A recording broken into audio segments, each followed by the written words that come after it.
2025년 12월 10일 3일 저녁에도 하나님 앞에 예배드립니다. 다 같이 묵상 기도 드리겠습니다.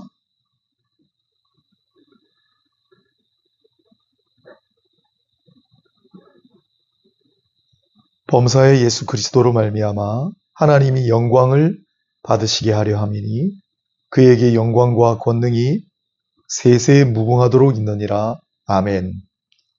하나님, 오늘도 우리가 드리는 예배를 받아 주시옵소서. 이 예배를 통해 하나님 영광 받으시고 예배하는 자들에게 하나님의 은혜와 사랑을 더하여 주옵소서. 예수님 이름으로 기도드립니다. 아멘. 다 함께 찬송가 122장 부르도록 하겠습니다. 찬송가 122장입니다.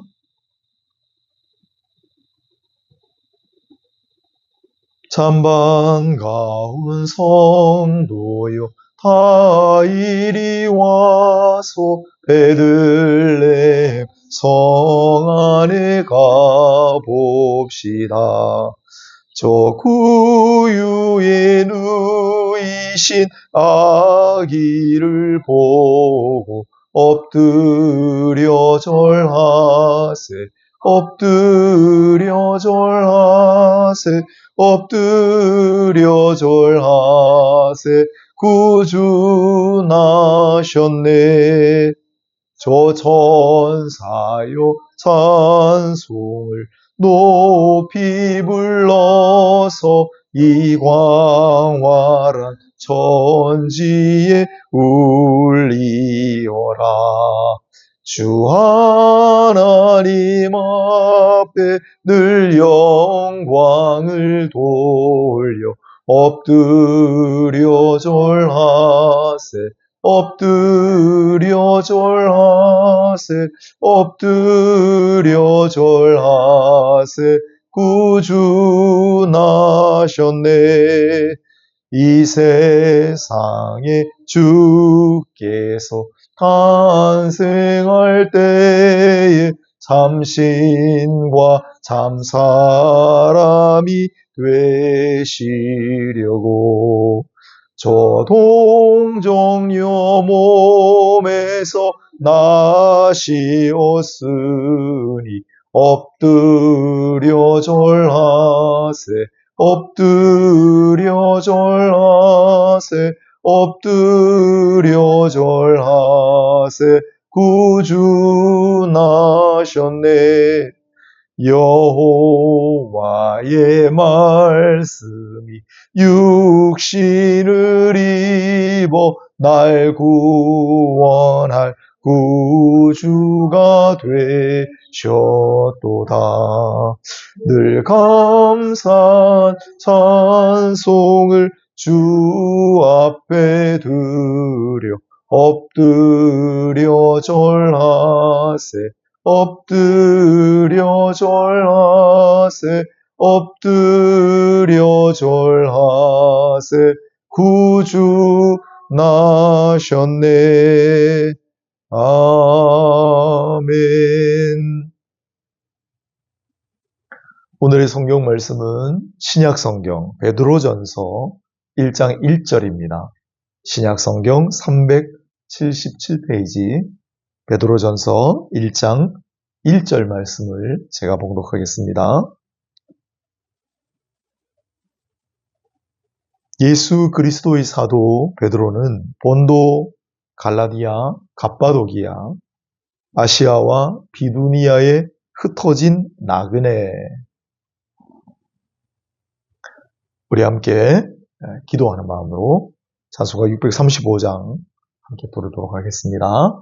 오늘도 말씀의 은혜를 더하여 주시고 성령의 인도하심이 있게 하여 주시며 오늘 예배를 통하여 우리가 드리는 모든 기도를 받아주옵소서.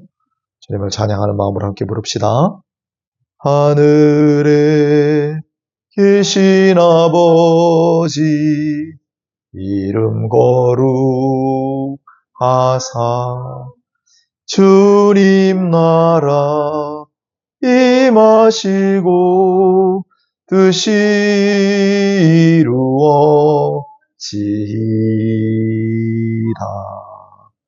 일용할 양식 주시고 우리들의 큰 죄 다 용서하옵시고 시험에 들게 마시고 악에서 구원하소서. 대개 주의 나라 주의 권세 주의 영광 영원히 아멘.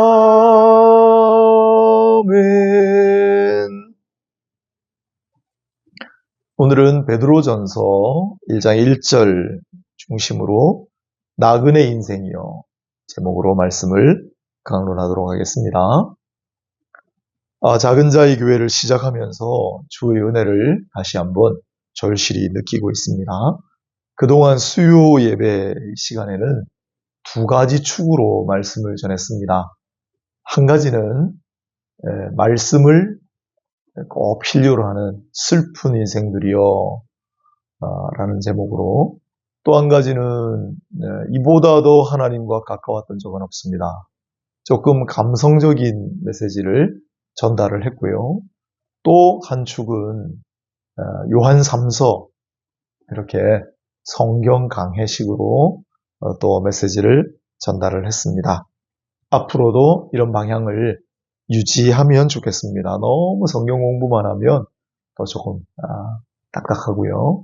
또 너무 감성적인 메시지만 전해도 성경 말씀이 약해지니까 병행하면 좋겠다 생각이 듭니다. 그런데 성경과 관련해서는 새해에 그동안 제가 15년 정도 설교 사역을 하면서 마음만 먹고 실행에 옮기지 못했던 일들을 이제 시도하려고 합니다. 성경에 아주 중요한 부분들이 있습니다. 예를 들면 레위기는 성결법전이라는 게 있어요. 신약 성경에는 잘 아시는 마태복음에는 산상수훈, 또 요한복음에는 다락방 강화, 또 초막절 설교, 이런 부분들이 있습니다. 또 로마서는 다이아몬드장이라고 일컫는 8장이 있죠. 또 히브리서는 믿음장이라고 일컬어지는 11장이 있죠. 이런 부분들이 꽤 있는데 그동안 이걸 쭉 한번 소개하면 좋겠다 그런 생각을 했는데 한 번도 실행은 못했는데, 지금 이 설교를 듣고 계신 분들은 특별히 말씀을 사모하고 또 말씀을 배우고 익히기에 열심히 있는 분들인 줄로 믿습니다. 제겐 또 개인적으로 너무 고맙고 감사한 분들이기도 하죠.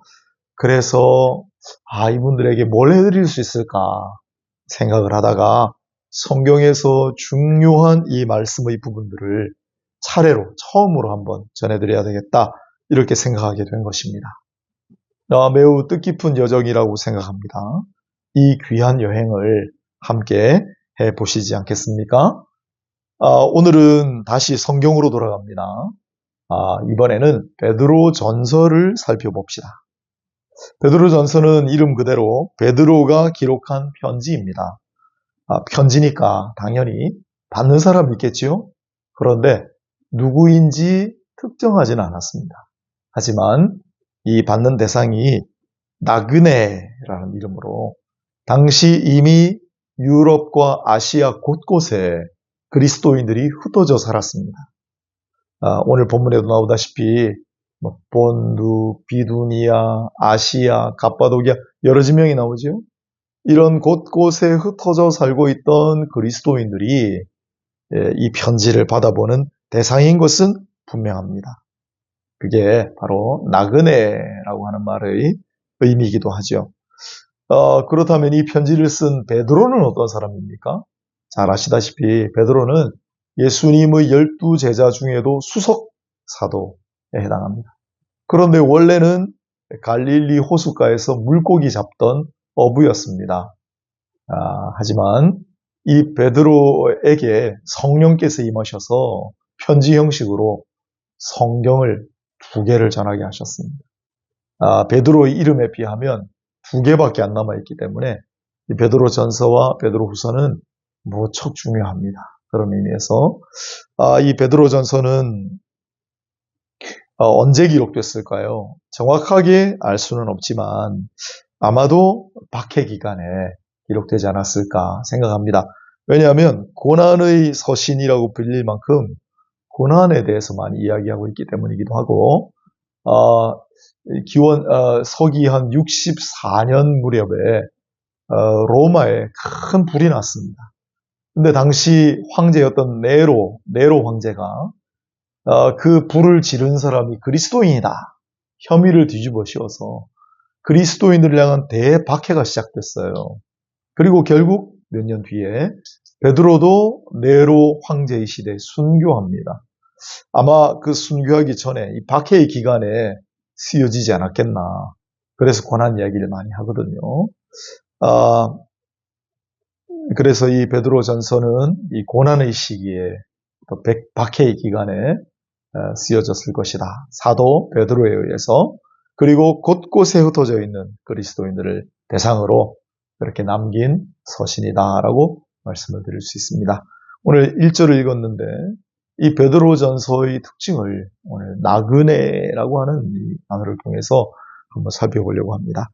베드로전서의 첫 번째 특징 1절에 바로 예수 그리스도의 사도 베드로는 본도, 갈라디아, 갑바도기아, 아시아와 비두니아에 흩어진 나그네들을 향해 썼다.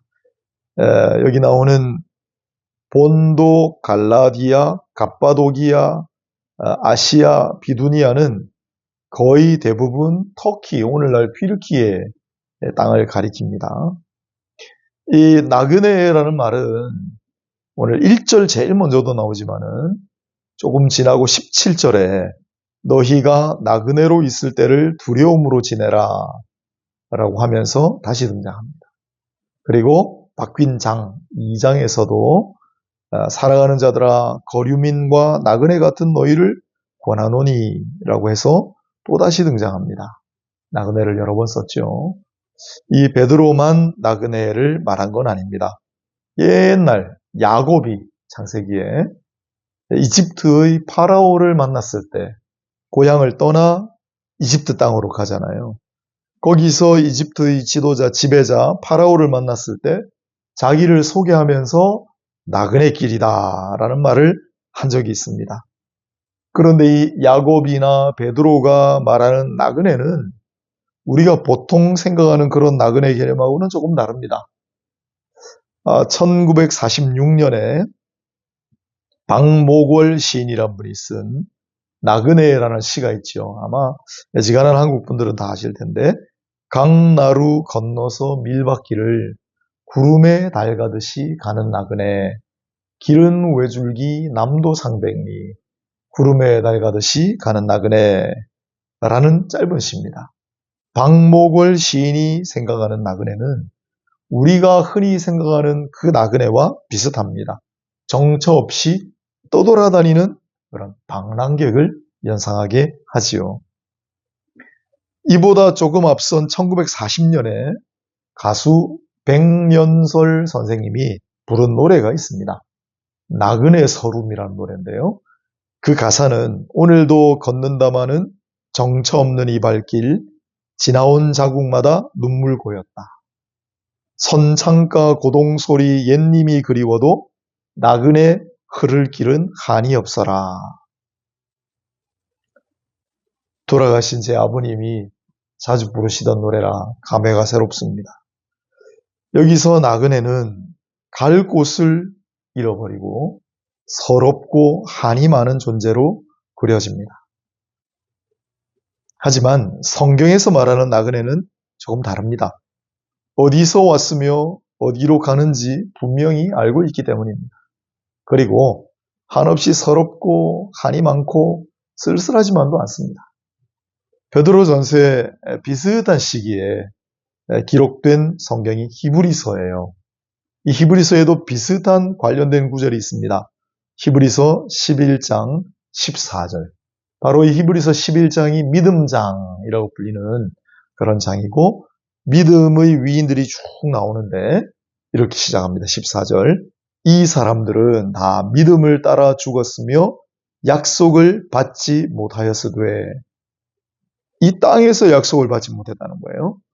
그러나 그것들을 멀리서 보고 환영하며 또 땅에서는 외국인과 나그네임을 증언하였으니, 그들이 이같이 말하는 것은 자기들이 본향 잡는 자임을 나타냅니다.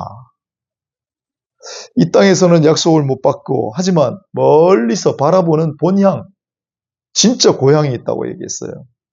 여기에 본향은 더 나은 고향이다 라고 이어지는 구절에 있고, 바로 하늘에 있는 것이다 라고 히브리서 11장 16절에 기록하고 있습니다. 이번에 이사한 집 거실에서 영도를 볼 수 있습니다.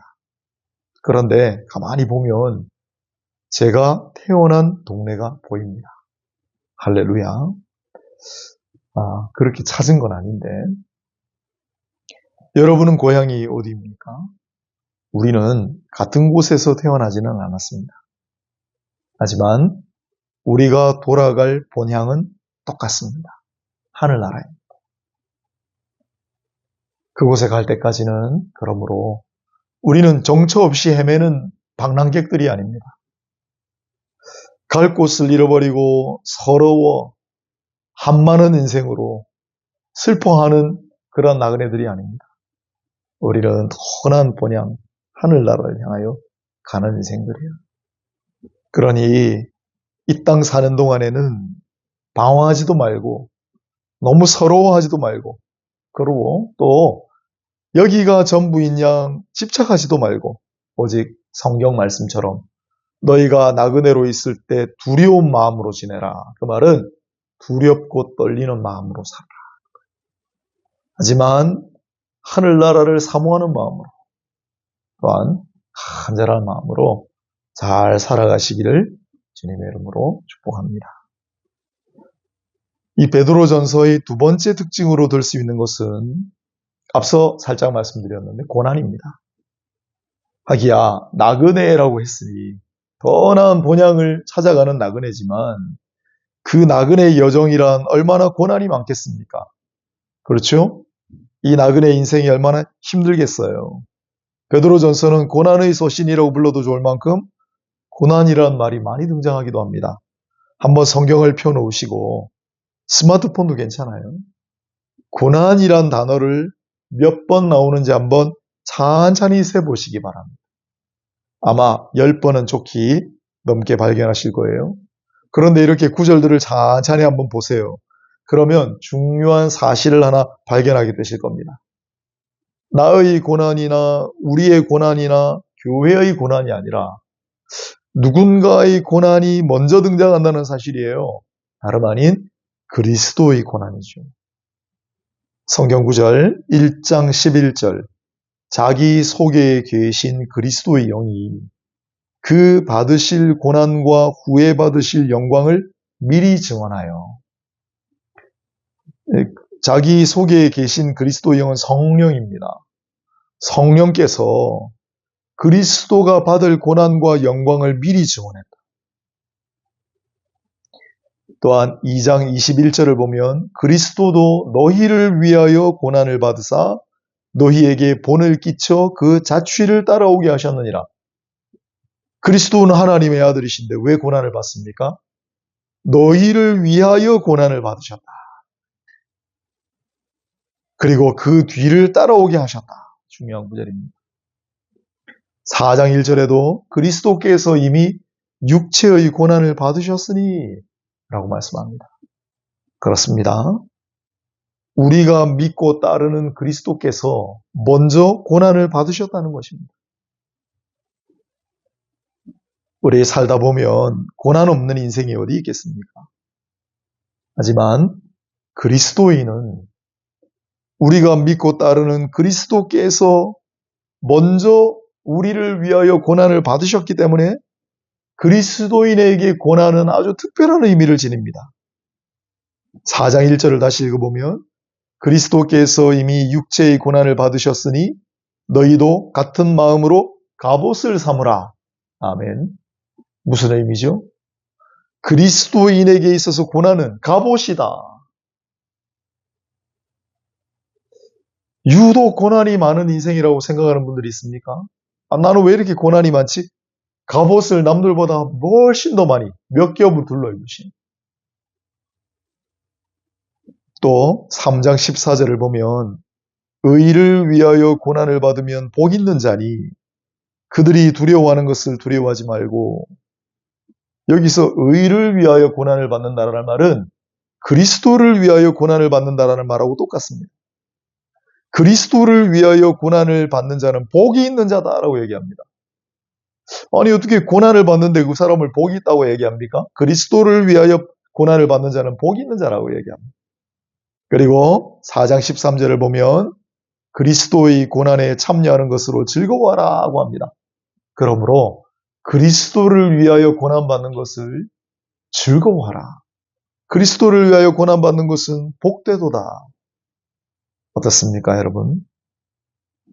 또 이어지는 구절은 5장 10절 잠깐 고난을 당한 너희를 친히 온전하게 하시며 굳건하게 하시며 강하게 하시며 터를 견고하게 하시리라 말씀하셨습니다. 잠깐 고난입니다.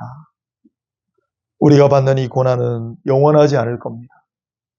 그리고 그 잠깐 받는 고난이 그 고난을 통하여 우리를 완전하게 하시고 견고하게 하시고 강하게 하시고 우리의 터전을 굳건하게 하신다고 약속하셨습니다. 고난이 많다고 여기는 나그네 인생들이요, 오늘 이 베드로 사도가 전하는 말씀을 꼭 가슴에 명심하시고 그리스도가 나를 위하여 먼저 고난을 받으셨네. 나도 그분의 뒤를 쫓아가네. 또한 그리스도를 위하여 그리스도를 생각하며 받는 이 고난은 내 갑옷이라네. 그러므로 나는 그리스도를 위하여 그리스도를 생각하며 이 고난받는 것을 복되어 여기네 즐거워하리라. 이 고난은 잠깐이고 이 고난을 통하여 주께서는 마침내 나를 완전하게 하시고 굳건하게 하시고 강하게 하시고 나의 터전을 견고하게 하시리라. 꼭 믿음을 가지고 늘 이 말씀을 묵상하며 살아가시기를 바랍니다. 세 번째 베드로전서의 특징은 사랑입니다. 이렇게 되는 거죠. 나그네 같은 인생들이요, 고난이 많겠지만 그 여정이 힘들겠지만 그 가운데서도 서로 사랑하십시오. 사랑으로 고난을 견디십시오. 이런 의미가 아니겠습니까? 물론 사랑은 성경의 다른 부분에도 중요하게 등장합니다. 특히 고린도전서 13장은 사랑장이라고 해서 아주 유명합니다. 하지만 베드로전서의 사랑은 아주 특별하고 강력합니다. 무엇보다 베드로는 편지를 받을 사람들을 향해 사랑하는 자들아라고 부릅니다. 베드로전서에는 2장 11절, 4장 12절 크게 2번 나오지만은 베드로 후서에는 몇 번 더 나옵니다. 이게 당시로서는 흔치 않은 호칭입니다. 경상도 남자들하고 일본인들 공통점이 뭔지 아십니까? 사랑하는 당신이란 말을 좀처럼 잘 하지 못한다는 겁니다. 이 당시 유대인들도 더하면 더했지 못하지 않았습니다. 게다가 예수님은 이 베드로를 수제자로 삼으셨잖아요. 교회의 반석이라고 부르셨잖아요. 베드로는 예수님의 수석 제자고 교회의 가장 큰 어른이었는데 그런 사람의 입에서 사랑하는 여러분이라는 말 나오기가 쉽지 않습니다. 그런데도 베드로는 베드로 전 후서를 통해 중요한 순간마다 특히 편지를 받는 사람들을 향하여 말할 때 사랑하는 자들아, 사랑하는 여러분 사랑합니다를 집중적으로 불렀습니다. 하지만 그것만 가지고 베드로전서의 사랑이 특별한 사랑이라고 못하죠. 또 보십시오. 1장 22절에 베드로전서에 아주 특별한 구절이 나옵니다. 너희가 진리를 순종함으로 너희 영혼을 깨끗하게 하여 거짓이 없이 형제를 사랑하기에 이르렀으니 마음으로 뜨겁게 서로 사랑하라. 아멘. 진리를 순종하면 영혼이 깨끗해지고 거짓 없이 형제를 사랑하게 된다. 이런 말을 다른 어디에서도 들어본 일이 없습니다. 성경에도 안 나옵니다. 베드로가 강조하는 사랑은 진리에 터잡은 사랑입니다. 말씀에 순종할 때 나타나는 사랑입니다. 하지만 그것만 가지고 특별한 사랑이라고는 못하죠. 또 보십시오. 1장 22절에 보면 너희가 진리를 순종함으로 너희 영혼을 깨끗하게 하며 거짓이 없이 형제를 사랑하기에 이르렀으니 마음으로 뜨겁게 서로 사랑하라 하는 말씀이 있습니다. 진리를 순종하면 영혼을 깨끗하게 하고 그리하여 거짓 없이 형제를 사랑하기에 이르게 됩니다. 저는 이런 말을 다른 어디에서도 들어본 적이 없습니다.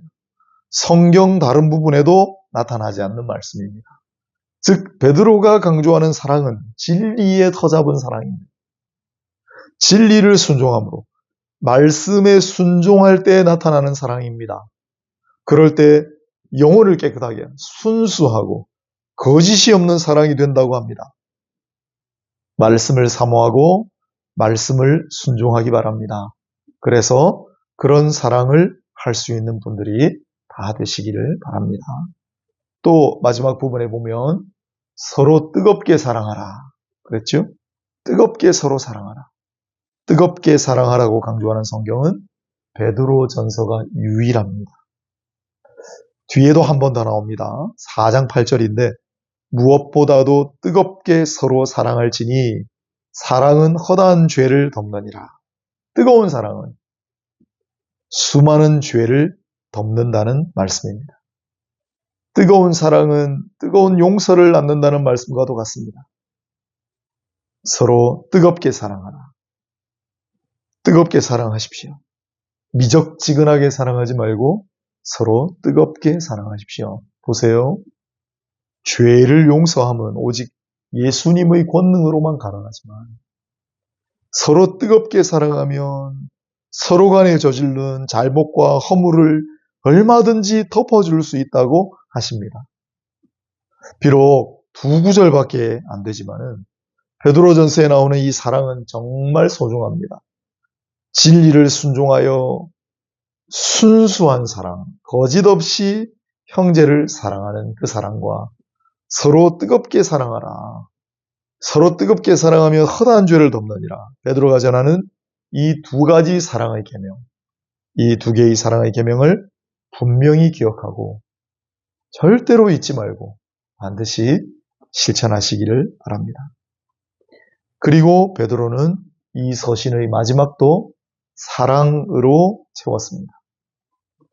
5장 14절인데 너희는 사랑의 입맞춤으로 서로 무난하라. 사랑의 입맞춤으로 서로 무난하라. 서구식 인사죠. 볼에 이렇게 가볍게 뺨 맞추는 그런 인사 있지 않습니까? 바울 서신은 많아요. 바울도 서신의 말미에 이 입맞춤 이야기한 적이 있습니다. 로마서 마지막 부분, 고린도전서, 고린도후서, 데살로니가 전서. 그런데 바울은 거룩한 입맞춤이라고 합니다. 거룩한 입맞춤. 사랑의 입맞춤으로 서로 안부 인사를 하라. 사랑의 입맞춤으로 인사하라는 베드로전서에만 나와요. 대단한 표현입니다. 왜 베드로만 이런 말을 쓸 수 있었을까? 베드로는 굉장히 다혈질의 사나이였습니다. 피가 뜨거운 사람이었어요. 그 예수님을 뜨겁게 사랑하다가 다른 사람이 다 주님을 버려도 나는 끝까지 주님을 따르겠습니다. 내가 죽는 한이 있어도 주님을 따르겠습니다라고 했다가 주님 배신하고 도망쳤던 인물이죠. 그러다 보니 나중에 용서받은 그 사랑, 그 뜨거운 사랑을 체험한 사람이에요. 그래서 뜨겁게 사랑하라고 하고 뜨거운 사랑은 죄를 덮는다고 얘기하고 그리고 마지막에 사랑의 입맞춤으로 서로 무난하라는 말을 붙이는 겁니다. 사랑의 입맞춤으로 서로 인사하십시오. 우리가 이 입맞춤의 인사를 익숙하게 여기지는 않습니다. 그죠? 하지만 이 마음만은 그대로 받을 일입니다. 사랑의 안부를 전하십시오. 사랑의 인사를 나누십시오.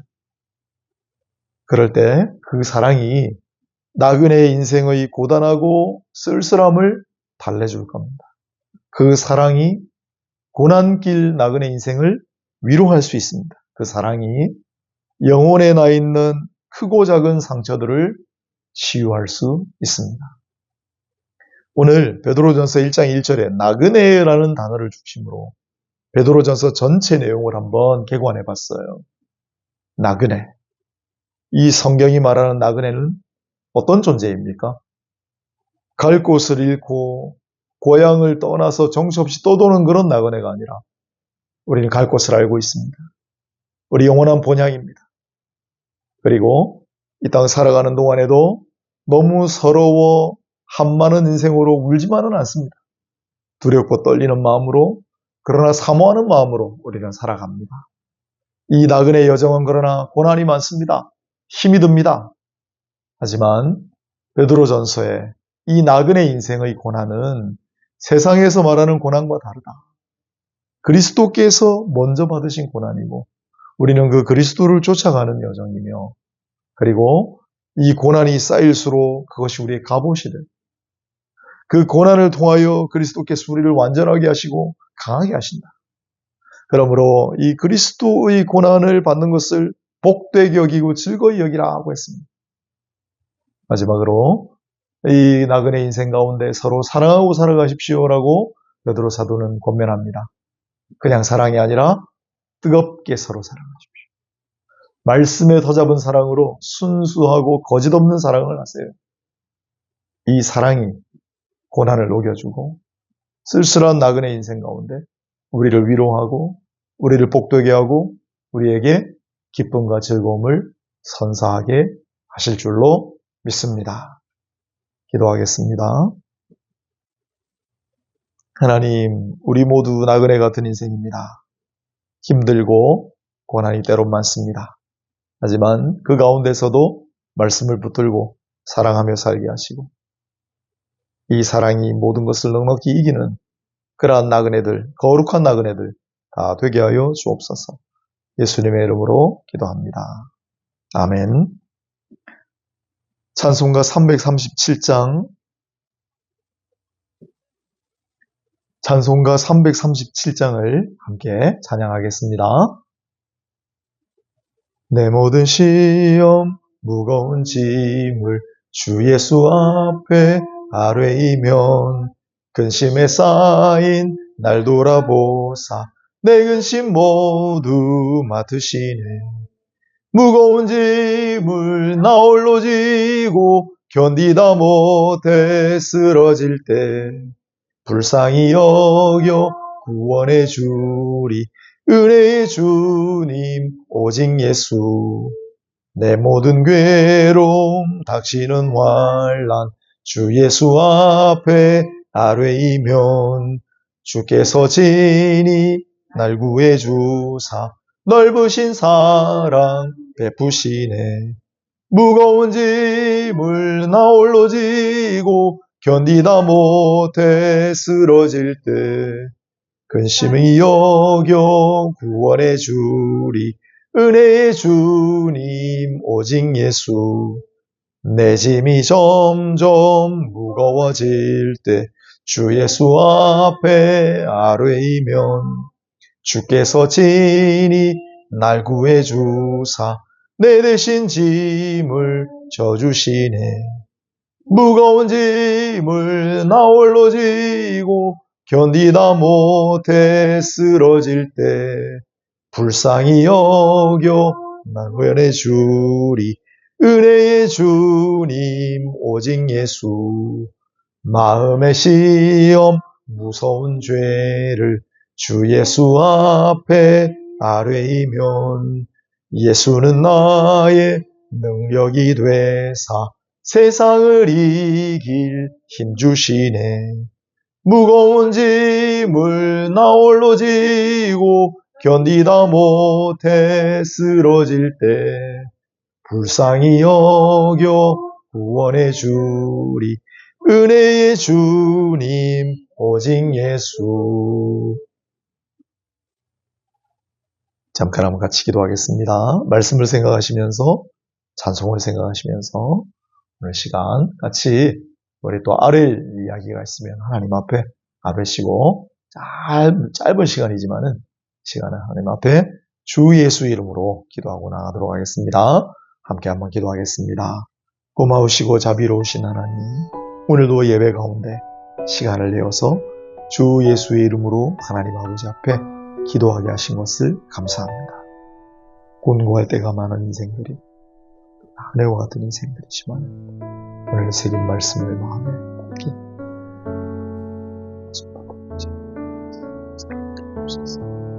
하나님 아버지, 이 시간에 이 한 사람 한 사람 강급한 제목이 있습니다. 하나님 강구하는 자, 우리가 서로를 기도할 때 몸이 아프고 마음이 불편하고 여러 가지 저지를 하신 하나님께서 은혜로 역사하여 주시옵소서. 우리 모든 문제의 해결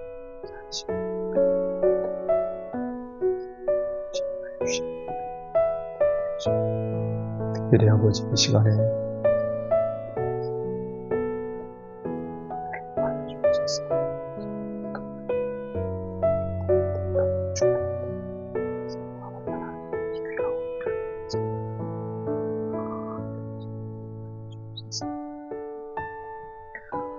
기도하겠습니다. 하나님, 이 귀하고 귀한 예배의 자리에 함께 참여하는 자들에게 큰 은혜를 베풀어 주시기를 소원합니다.